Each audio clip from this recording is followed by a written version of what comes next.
wants to die like a man, all right? I don't want him to die at all. That's the whole point of this. So either help or leave. Gustavo Fring, the calm within the storm. In the chaos of Breaking Bad's ruthless universe, Gustavo Fring rose like a shadowed pillar of order. Not many drug lords could run an empire with the poise of a CEO and the silence of a ghost. Gus wasn't just calm, he was surgical. Where others lashed out with threats and emotion, he was measured, quiet, and terrifyingly precise. That's why fans were magnetically drawn to him. Gus Fring didn't stomp into rooms, he glided. He wasn't about loud dominance. He ruled through intellect and a masterful dual life. Publicly, he was the courteous owner of Los Pollos Hermanos, the kind of guy you'd trust to sponsor a community fundraiser. Privately, he was orchestrating one of the most efficient meth empires ever seen. That contrast, that clean-cut exterior hiding volcanic control, made him endlessly fascinating. He never yelled. He didn't need to. Even his most brutal actions, like the chilling execution of Victor, were carried out with the composure of a man trimming a bonsai tree. Gus lived by rules, and he expected everyone else to follow them. Step out of line, you're gone. No mess, no second chances. Gentlemen, is everything to your satisfaction? Fine, thanks. Todd Alquist, evil in a polite package. Then there's Todd, the friendly face that hides a disturbing void. Todd Alquist doesn't storm in with menace. He smiles, calls people sir, and seems like a guy who'd help you move a couch. But underneath that politeness is someone capable of pulling the trigger without flinching. And that's exactly what makes him so unsettling. His descent into fan disdain begins with what seems like a minor role. Just a pest control worker helping Walt, Jesse, and Mike cook meth inside fumigated houses. Nothing wild until that fateful moment in the desert. After a successful heist, a young boy on a dirt bike appears, innocent and unaware. Without warning, Todd calmly pulls out a gun and shoots him. No hesitation, no remorse, just done. It's that contrast that gets under the skin, how someone so soft-spoken can carry out such violent acts without a hint of regret. As the series goes on, Todd keeps unraveling. He transitions from apprentice to enforcer. He keeps Jesse captive like a chained tool, kills Andrea just to punish him, and clings to Lydia with an almost childlike obsession. That's what makes Todd terrifying. His blankness. He doesn't rage. He doesn't celebrate. He just does what needs to be done, even when it's monstrous. There's no redemptive arc, no moment of clarity. Todd stays dangerous until the bitter end, proving that evil doesn't always come wrapped in rage. Sometimes it smiles at you and offers a polite handshake. A nanny cam in the living room clock. I disabled it. I just thought you should know. What's your name? Todd, sir. No one. Mike Ehrmantraut, the code among chaos. Mike Ehrmantraut is the kind of guy everyone hopes is on their side when things fall apart. He's not flashy, doesn't need attention, and rarely loses his temper. But when it's time to clean up a mess, Mike's the guy with gloves already on. That dependability, that unwavering code, makes him one of Breaking Bad's most respected and beloved figures. Mike isn't just muscle, he's the architect of quiet control. His first appearance might feel low-key, showing up to clean up after Jane's overdose. But it's how he moves through the world that stands out. He's methodical. Always watching. Always calculating the next step. When others panic, Mike is already putting the plan in place. He isn't reckless, and he certainly doesn't kill for fun. Every move Mike makes is about maintaining order, protecting those who still have a chance, and sticking to his own code. Don't hurt bystanders. Get the job done clean. Cut liabilities before they become threats. And above all, don't let your ego blow up something that works. His relationship with Jesse shows another side of him, something almost fatherly. Mike doesn't manipulate, he guides. He gives Jesse structure, purpose, and a way out of the chaos. It's what Walt could have done, but never did. And then comes the moment by the river. After all the meticulous work, all the effort to keep things tight, Mike's taken down not by a rival or a mistake, but by Walter White's spiraling ego. That final scene, staring at the water as life slips away, is a painful reminder that sometimes the best players still lose. But Mike, he went out like he lived, clean, composed, and unflinching. Say it, please. I woke up, I found her, that's all I know. Say it. Jack Welker, pure brutality, no apologies. Jack Welker is what happens when power is unchained from any sense of morality. A leader of a white supremacist gang, Jack doesn't pretend to be anything other than what he is, a ruthless enforcer who will do whatever it takes to stay on top. The first time his capabilities are fully revealed, it's like watching a military operation. Multiple synchronized prison murders executed within minutes, eliminating every possible witness. It's effective, horrifying, and completely devoid of hesitation. That's Jack's style. Remove the threat, ask no questions. He doesn't just cross lines, he bulldozes them. Walt may have built a drug empire with science and stealth, but Jack takes it with muscle and murder. When Walt wants out, Jack steps in, stealing the money, hijacking the operation, and enslaving Jesse as a cook. And when Jesse tries to escape, Jack has no issue ordering Andrea's execution. Unlike Gus, Jack has no code. There's no sense of justice or discipline, just brute force and control.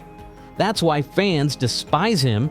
He represents the worst kind of villain, not the mastermind, but the one who revels in destruction and sees human life as collateral.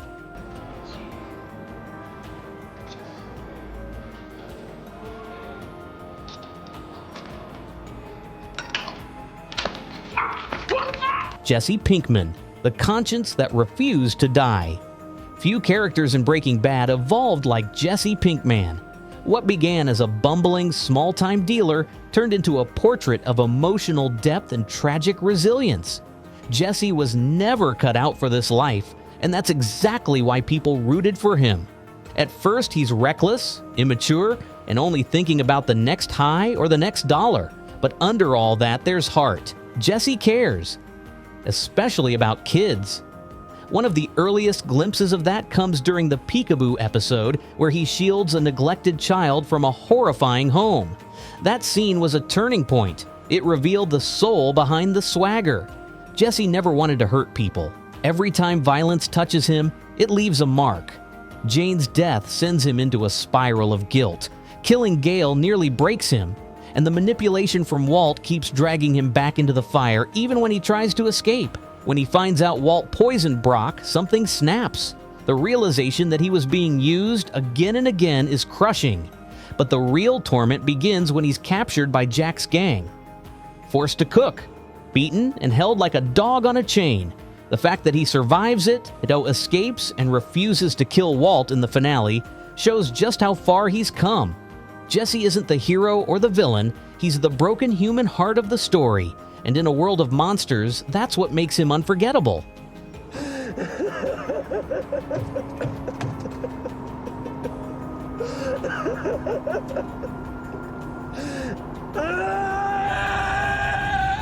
Skylar White, the line between family and control.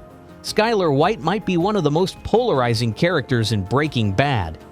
From the start, she's portrayed as the responsible partner, focused on protecting her family and keeping things together while Walt unravels in secret. But her methods and her decisions sparked heavy debate among fans. At first, her behavior seems rational. She pushes for treatment after Walt's diagnosis, monitors his behavior, and demands answers when things don't add up. But as the lies pile up, her actions grow more desperate. She separates from him, keeps him out of the house, and uses the children as leverage. To some viewers, these moves felt cold, even spiteful. And then there's Ted Beneke.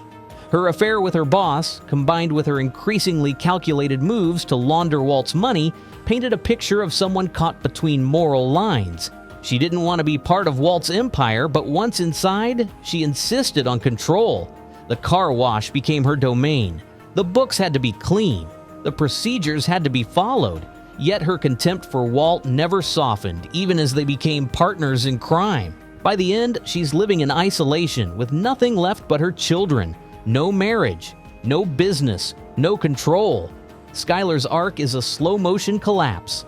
And while some saw her as a voice of reason, others viewed her as an obstacle. That divide is what made her one of the most debated characters in the entire show. Saul wants to die like a man, all right? I don't want him to die at all. That's the whole point of this. So either help or leave. Saul Goodman, Chaos' best-dressed navigator. No one expected a cartoonish criminal lawyer to become one of the most beloved characters in a drama this intense. But that's exactly what Saul Goodman did. He parachuted into Breaking Bad with flashy suits, fast-talking charm, and just enough sleaze to make him entertaining. Yet behind all that was razor-sharp intelligence and a survival instinct that made him invaluable. Saul didn't break the law, he danced circles around it. Need to make someone disappear? He's got a guy. Need to fake an identity? He's got a guy. Need to distract DEA agents from finding the RV lab with 2 panicked cooks inside? Saul's already on the phone, faking a police emergency that pulls Hank Schrader away just in time. He wasn't loyal out of principle. He stuck around because he was useful. He read the room, figured out how to stay one step ahead, and lived by a single rule: stay alive no matter what. And it worked. Even as everything around him collapsed, Saul slithered his way through the cracks and re-emerged with his own backstory in Better Call Saul, proving that even the comic relief in Breaking Bad had more depth than most dramas offer their leads. Fans loved Saul because he was real, not in a moral sense, but in how he saw the world. He knew how it worked, and more importantly, he knew how to work it. Oh, no. No, it wasn't me, it was Ignacio, he's the one. Oh, no. Ay, siempre soy amigo, siempre soy amigo del cartel. Lydia Rodart Quayle, polite panic with a body count. If anxiety could run a meth empire, it would look like Lydia Rodart Quayle. Introduced as a high-strung logistics executive post-Gus Fring, Lydia entered the scene with a teacup, a fake smile, and a whole lot of paranoia. But make no mistake, behind the polite voice and stevia orders was a cold operator willing to get anyone killed to protect her name. Lydia wasn't pulling triggers herself, but she orchestrated her survival like a chess game. She gave up the names of Mike's imprisoned men, which led to the infamous synchronized prison murders. She turned Todd into her personal hammer, pushing him to clean up messes, increase product purity, and eventually kill anyone who became inconvenient. A list of 11 names. Those 11 could sink us. These are my guys, and they are solid. Hank Schrader, from loudmouth to legend. Hank Schrader might have started off as a walking stereotype, the loud DEA agent cracking bad jokes at the barbecue. But by the end of the series, he was one of the most admired characters. Not because he was perfect, but because he grew, he evolved, and when it mattered most, he stood his ground. Hank's arc is a masterclass in transformation.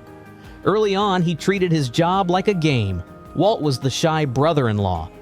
Hank was the brash enforcer, but everything shifted after the shootout with the Salamanca twins. That trauma cracked his confidence, forcing him to rebuild from scratch, physically, emotionally, professionally. And he did, quietly, with minerals, therapy, and grit. The suspect, might he be of the Latino persuasion? Driver's license says Emilio Koyama. Asian. Pay up, sir. Hey. First name Emilio. Hector Salamanca, the sound of cruelty. He couldn't speak, he couldn't walk, but Hector Salamanca still managed to be one of the most terrifying presences in Breaking Bad. Armed with only a bell and an icy stare, Hector didn't need words to express pure hate. His cruelty wasn't just shown, it was felt. In flashbacks, audiences saw a younger, ruthless Hector shoot Gus's partner Max in cold blood, laughing as the body bled into a pool. That act shaped Gus's entire arc of vengeance. And in the present, Hector didn't soften with age. He mocked DEA agents, intimidated anyone within bell range, and held onto his pride like it was the last weapon he had. Sí, yo lo necesito. Él es mi compañero. Por favor, se lo... Walter White, the man who knocked everything down. And then there's Walter White, the center of it all. a character who began as the picture of sympathy and transformed into one of television's most unforgettable anti-heroes. At the start, he was just a chemistry teacher, a man with cancer working a second job at a car wash trying to provide for his family. But once he stepped into the meth game, every decision, every calculated risk pushed him deeper into darkness. And the thing is, he was good at it, too good. If this breakdown hit hard, hit that like button and drop a comment with your most loved or most hated Breaking Bad character. Don't forget to subscribe to the channel for more deep dives into iconic shows, complex characters, and unforgettable moments.